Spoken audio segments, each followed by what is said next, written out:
Salut à tous, je suis très heureux de vous retrouver pour un nouvel épisode de ma série Checkpoint parce qu'aujourd'hui on va parler de Mudryk et vraiment ça me fait très plaisir comme je vous l'ai dit parce que de base j'aurais jamais l'opportunité de parler d'un joueur comme ça mais là je peux le faire et c'est grâce à cette série-là. Donc vous allez peut-être découvrir qui est ce jeune joueur-là. En tout cas, si vous ne le connaissez pas, je vous invite fortement à vous y intéresser. De toute façon, je vous donne un maximum d'informations par rapport à ce joueur dès maintenant.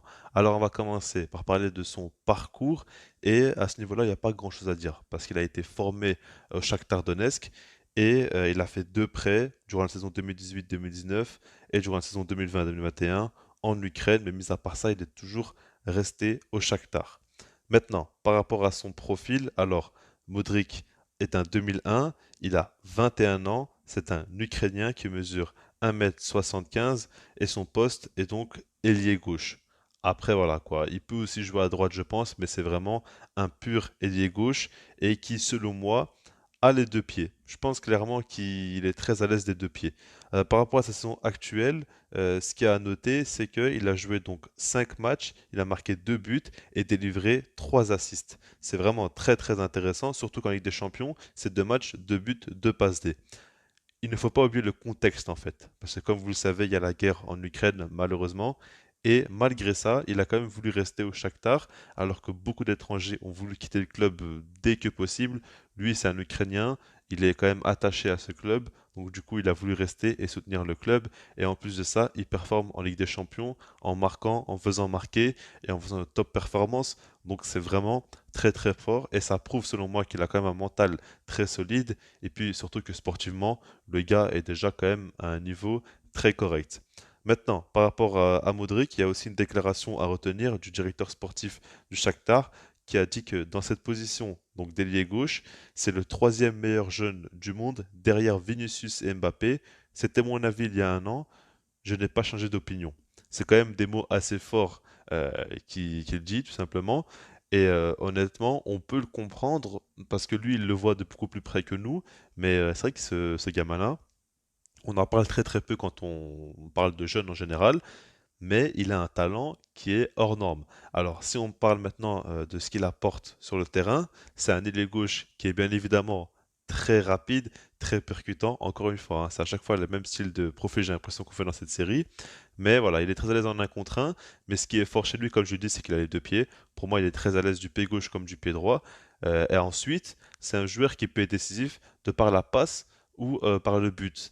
Mais ce qui est fort, c'est que pour moi, il a quand même une maturité qui est déjà très intéressante.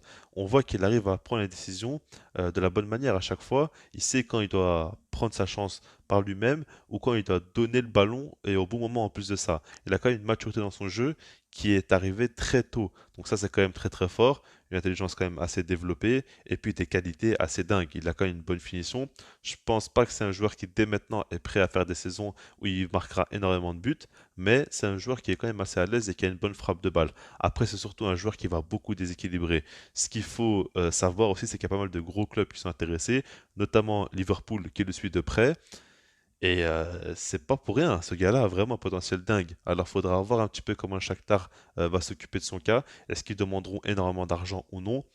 Je pense qu'il y a moyen vraiment qu'ils demandent de grosses sommes parce qu'ils le considèrent vraiment comme un énorme crack. Moi, je vous cache pas que de base, je m'enflamme très peu sur des joueurs comme ça qui ne sont même pas encore dans les 5 grands championnats.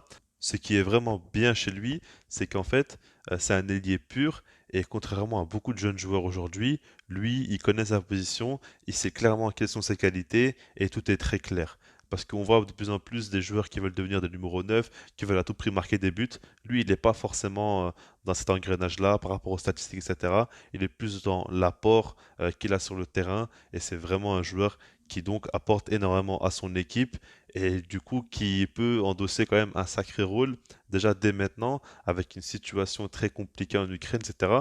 Non, honnêtement, c'est fort ce qu'il fait et je ne vous cache pas que j'ai hâte de voir ce qu'il peut apporter en Europe dans les 5 grands championnats comme je vous l'ai dit. Je pense clairement qu'il pourrait vite exploser s'il rejoint pas forcément un top club, mais en tout cas un bon club avec une situation plus stable qui pourrait donc l'aider à progresser plus parce que je trouve que au Shakhtar, donc en Ukraine, il peut vite arriver, on va dire, à un plafond et ça c'est assez dommage pour sa progression. Donc il faudra voir si vraiment il est ultra attaché au Shakhtar et il voudra à tout prix rester, ou il sera prêt à tenter un gros challenge et de se tester, quoi, tout simplement. Moi j'ai hâte de voir comment ça va avancer, mais en tout cas, je vous conseille vraiment de le suivre de très près. Je pense très clairement que son potentiel est assez dingue et qu'il y a déjà un niveau quand même intéressant. Donc voilà, on va s'arrêter là. Dites-moi ce que vous en pensez par rapport à ce jeune joueur-là. Dites-moi aussi si vous avez un petit peu d'autres joueurs à me conseiller pour les prochains épisodes. Je suis preneur. Là, j'avais quand même ces trois joueurs en tête, donc pour moi, c'était sûr que j'allais en parler.